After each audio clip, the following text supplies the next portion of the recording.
Hello everyone, myself Gautam Kumar, Assistant Professor, MICT BM, DIMTB University. My subject is System Analysis and Design, subject code is BC204, and today our topic is System Planning and the Initial Investigation. Content for the session are Introduction, Initial Investigation, and under that we will discuss about the need identification, determining the user's information requirement and strategies for determining information requirement, background analysis, fact finding and fact analysis. The most critical phase in managing a system project is planning. For example, for system investigation there is a need of a master plan having the detailed information about the steps to be taken. A clear picture what we are going to do in developing a candidate system should be cleared before planning or implementing the system, before implementing and developing that system as per the user requirement. The initial investigation has the objective to determining whether the user's requested system has the potential merit. We perform some analysis to find out the potential in the requirement of the user for building a system, and some type of analysis are carried out to find out the potential merit in the requested system. The major steps are defining user requirements, studying the present system to verify the problem, and defining the expected performance and outcome of candidate system as per user requirement. Sometimes we have some existing system in the organization, but user is not satisfied by the working or output of the system, and user wants the enhancement or improvement in the system. For that we try to find the problems with the current system in the organization and try to fix that issues with the request of the users in the existing system to make a new or upgraded system for the organization. The user gets a system proposal after summarizing the findings and recommendation of the analyst. All the steps which have been discussed earlier, after that concluding all the analysis and results, the user find the proposal after recommendation of the analyst for developing a system. First of all, initial investigation take place. The first phase of system development life cycle is known as identification of the needs, basically what we want in our system. This is a user's request to change, improve or enhance an existing system. The objective is to determine whether the request is valid or feasible. After getting the request from the user for the creating of development, changing some functionality or improve the working processing or procedures in currently existing system, the feasibility study takes place. Is it possible to do that changes or improvement in the system is possible or not? And the user request identifies the need of for the changes and authorize the initial investigation. Once a user request some changes or request some improvement in the system, that will lead to the initial investigation by the analyst. For the user request, the user have to send the user request form, and that user request form consists the user assigned title of the work requested, which type of changes, improvement that user want in the system, that is the title of the work requested, nature of the work requested, the problem definition, date requested was submitted, date job scheduled be completed, and purpose of the job requested, expected benefits, input output descriptions, requester's signature, title, department and phone number, signature, title and department of person approving the request. So, before going to the analyst, a person who is using the system has to generate a user request form, and it will contain all the things which we have discussed and the points which are on the screen. And after approving the request from the department, that will go to the analyst. Once the request is approved, after performing the following activities, it will carry out the background analysis, fact finding and fact analysis. Need identification. After getting the requirement or user request form, first step is the need identification. The success of a system depends largely on how accurately a problem is defined, truly investigated and properly carried out through the choice of solutions. It is concerned with what the user needs rather than what he and she want, because sometimes due to human behavior we actually not find what we need. So, first of all, what the system needs to work according to the need of the organization, that is the most important, not as per the user's desire. Determining the user's information requirements. Complete and accurate information requirements are essential in building an information system. It is difficult to declare or determine users requirements because of the following reasons. There are some hurdles in determining the users information requirements, because system requirements change and user requirements must be modified. When we are working on a system and we are improving it or changing some functionality in the current existing system, or we are developing a new system, user requirement changed by the time and we have to again make the changes in the system. So, it is the hurdle in determining the user information requirements. Articulation of the requirement is difficult. Heavy user involvement and motivation are difficult. During a system development life cycle, the analyst or system developer wants the user involvement. So, the system can be developed as per the requirements. The pattern of the interaction between users and analysts in designing information requirement is complex. That is also a hurdle in determining the user information requirement. Users who try to define their problems or their information requirement follow some strategies that will be satisfy the analyst. The users, when they want the changes or improvement or the new solutions for the organization, use some strategies to discuss their problems or need with the analyst, and there are three strategies like kitchen sink strategy, the smoking strategy and the same thing strategy. In kitchen sink strategy, they are focusing on the requirement and it shows the less experience of the user with the system. In smoking strategy, they having the clear and focusing on the actual requirement or what the system is designed for the functionality in the organization. It shows the user experience with the system. In the same thing strategy, it shows the less or no experience with the system and user wants the same things, but with a betterment.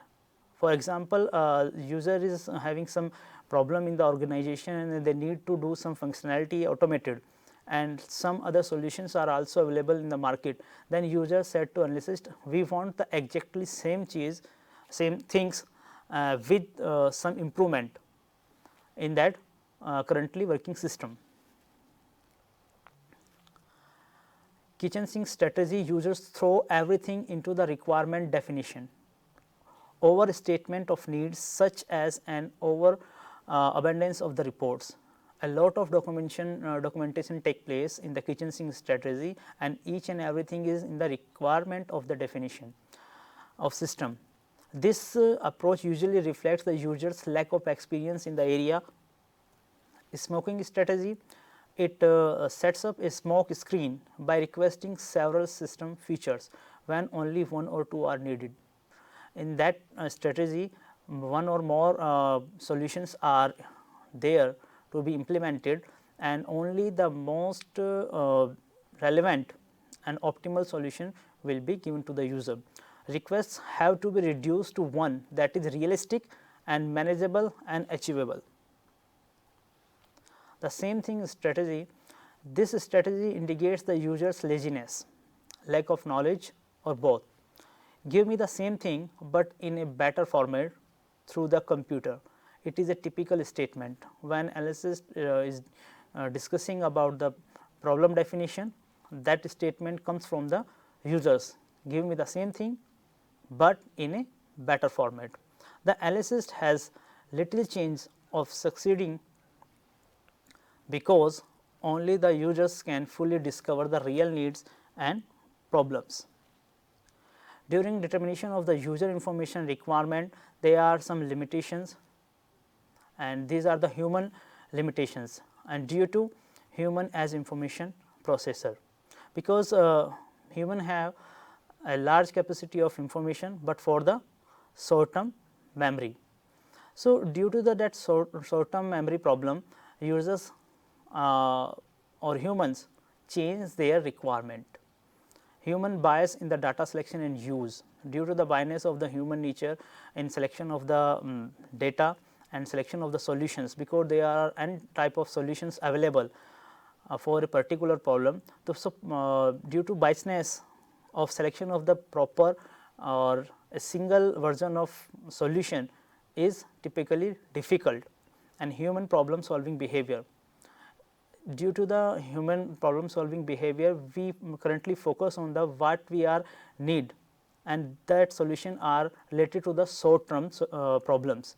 But for the successful implementation of the system, we have to work on the long term problems which are in the organization to make a proper system for that organization. Strategies for determining information requirements. There are three strategies, like asking, getting information from the existing information system, and prototyping. Let us discuss the asking strategy for determining the information requirements. The asking strategy obtains information from users by simply asking them about their requirement, and in this strategy we have three methods to perform that determination for the information requirement, and we have the methods like questions, brainstorming, and group consciousness.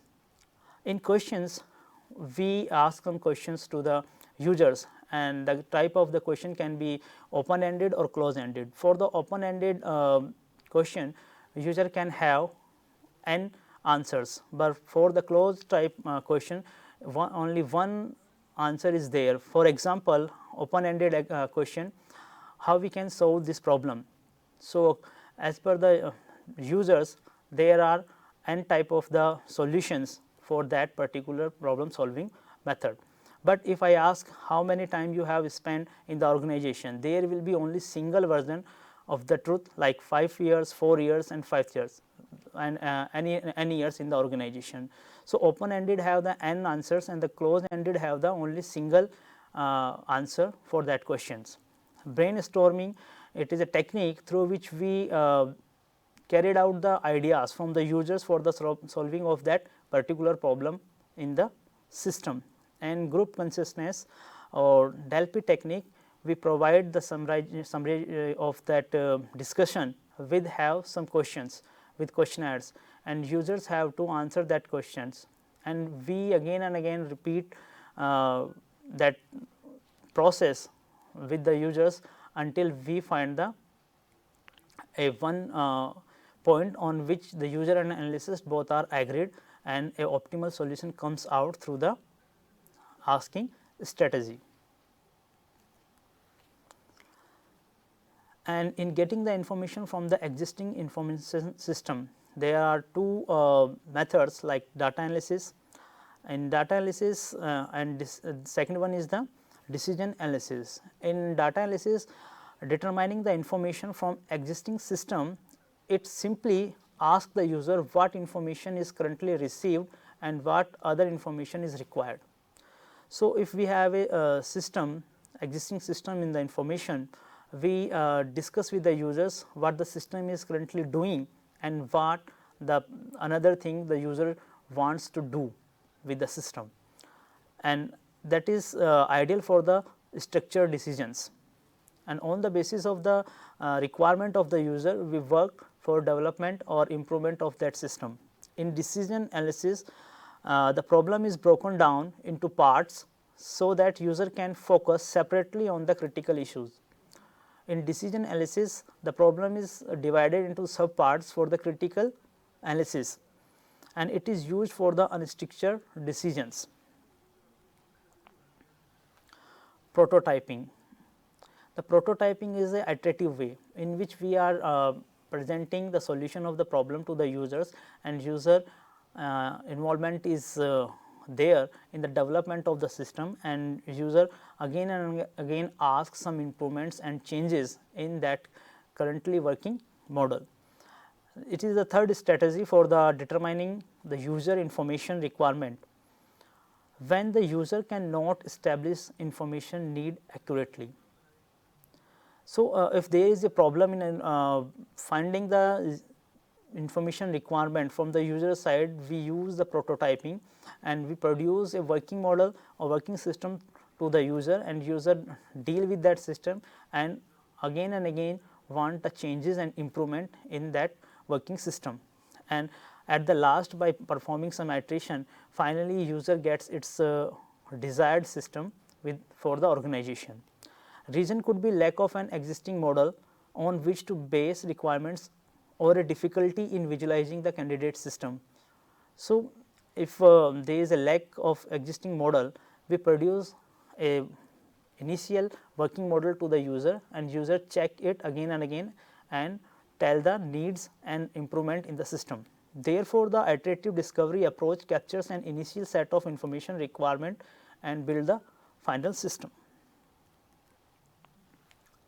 Once the project is initiated, the analysts begin to learn about the settings, the existing system, and the physical processes related to the revised system, and these all comes under the background analysis category. And for that, we have some strategies like fact finding and fact analysis. In fact finding, after obtaining the background knowledge, the analysts begin to collect data on the existing system's output, input, and cost. The tools used in the data collection for the fact finding are review of written documents.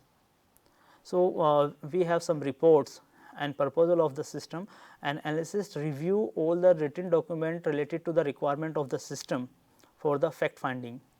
On-site observation.